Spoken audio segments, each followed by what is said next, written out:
We've all been there. The coworker who confidently insists they know the best solution, only to derail the project. The friend who claims to be a health guru after reading one article. The stranger online who passionately argues with scientists, convinced their intuition is stronger than decades of research. It's easy to laugh at them, maybe even roll our eyes. But let's pause for a moment. What if I told you at some point in your life, you've been that person too?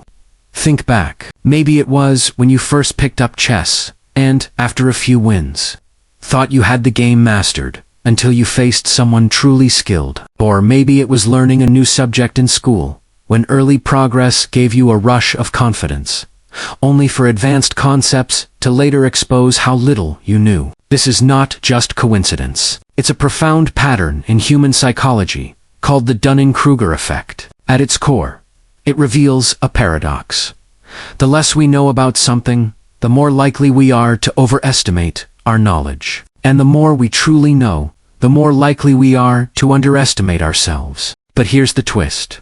This isn't just about psychology. It's about philosophy, self-awareness, and even how societies function. The Dunning-Kruger effect doesn't just explain overconfident beginners. It explains political debates, internet arguments, workplace conflicts, and even the limits of human wisdom itself. So today, we're going to take a journey across science and philosophy, from ancient Socratic wisdom to modern neuroscience, from personal blind spots to cultural dynamics. We'll explore why our minds play this trick on us, what it reveals about truth and humility, and most importantly, how we can guard against it. And we begin not in a laboratory, but with a bizarre bank robbery. In 1995, a man named MacArthur Wheeler walked into two Pittsburgh banks in broad daylight. No mask, no disguise. He simply demanded money and walked out. Later that evening, police tracked him down easily,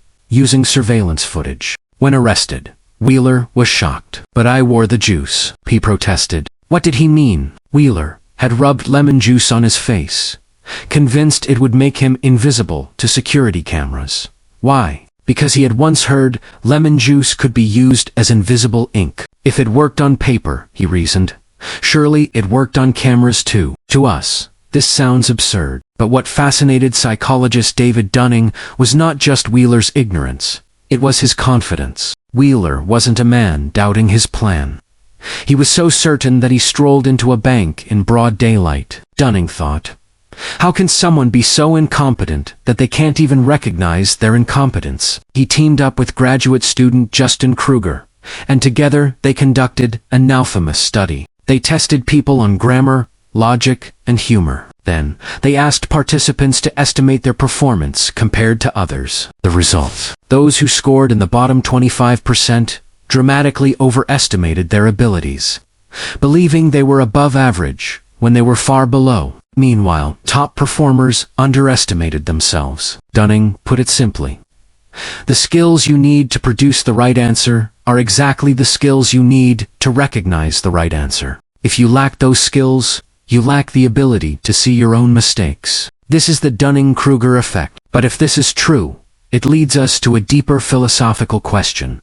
How can we ever trust what we think we know? This is not a new question. Socrates, centuries ago, declared, "I know that, I know nothing." His point wasn't despair, but humility. The first step to wisdom is realizing the limits of your own knowledge. So let's ask ourselves, when we feel certain, how do we know whether that certainty is genuine insight, or simply the blindness of Mount Stupid? 1. The science of confidence and ignorance. Let's break it down scientifically. The Dunning-Kruger effect isn't just arrogance.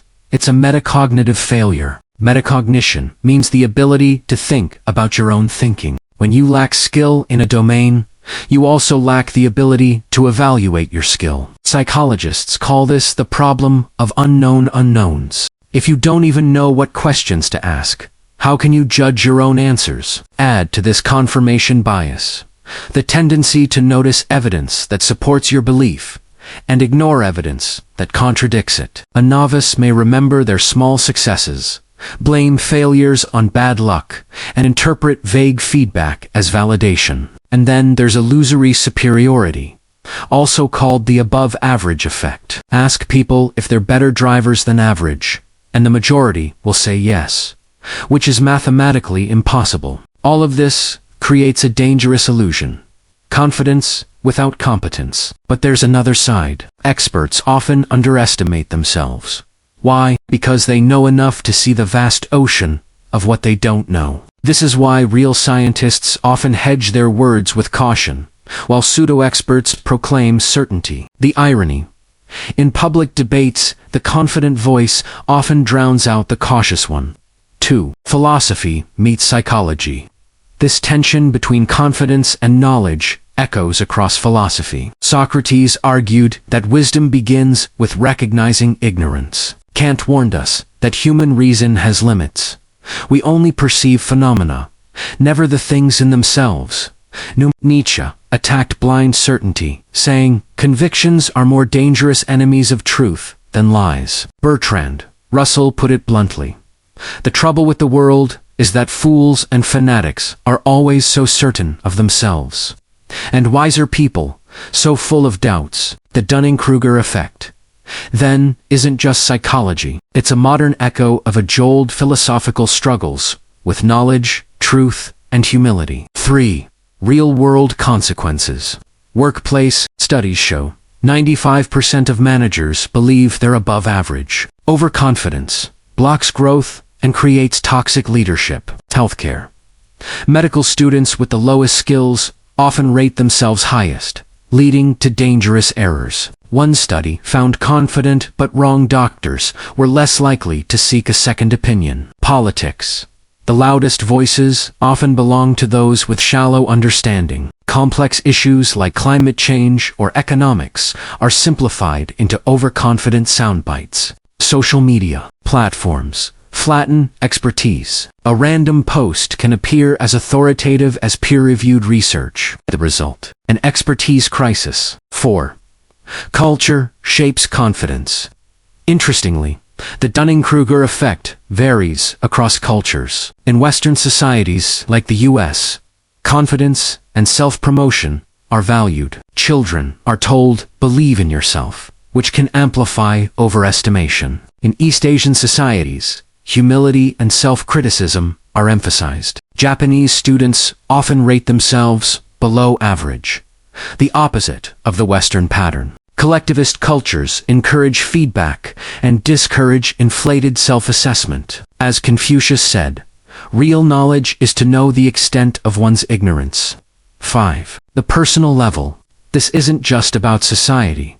It's about you and me. How often do we misjudge ourselves in relationships, careers, or even moral choices? Maybe we've been overly certain about what someone else should do, only to later realize we lacked perspective. Or maybe we underestimated ourselves, failing to see our real strengths. Confidence and doubt are not enemies. They are signals. The key is to learn when confidence reflects mastery, and when it's just illusion. But how? That brings us to solutions. If the Dunning-Kruger effect is universal, does that mean we're doomed to ignorance about our ignorance? Not quite. There are ways to guard against it. 1. Cultivating intellectual humility. Humility is not weakness. It's strength. It means recognizing your limits while staying open to growth. Socrates practiced this by questioning relentlessly. You can do the same. Ask yourself, what would prove me wrong? 2. Seeking feedback. We cannot see our own blind spots, but others can. Actively seek feedback, not just from those who agree with you, but from those who challenge you. 3. Embracing productive doubt. Nietzsche reminded us that doubt can be a weapon against illusions. Instead of fearing uncertainty, we should embrace it. Richard Feynman put it best. I'd rather have questions that can't be answered than answers that can't be questioned. 4. Practical habits. Keep a blind spot. Journal. Record moments when you were wrong and what you learned. Place yourself in rooms where you're the least knowledgeable person. Growth begins where ego ends. Revisit old beliefs. Ask, do they still hold up? 5. Redefining confidence. True confidence isn't loud certainty. It's calm awareness of your limits, balanced by courage to keep learning. Key takeaways. The Dunning-Kruger effect shows us that overconfidence is often the mark of inexperience. True experts tend to carry humility because they understand complexity. Wisdom begins with admitting ignorance. Growth requires feedback, openness, and the courage to doubt ourselves. Philosophy and science agree. The paradox of knowledge is that the more you learn, the more you realize you don't know. So the next time you feel absolutely certain, pause. Ask, what am I missing? What don't I know? Because every moment of humility is not a loss of certainty. It's a step toward truth. And maybe that's the deepest paradox of all, that wisdom begins not in knowing, but in admitting you don't know.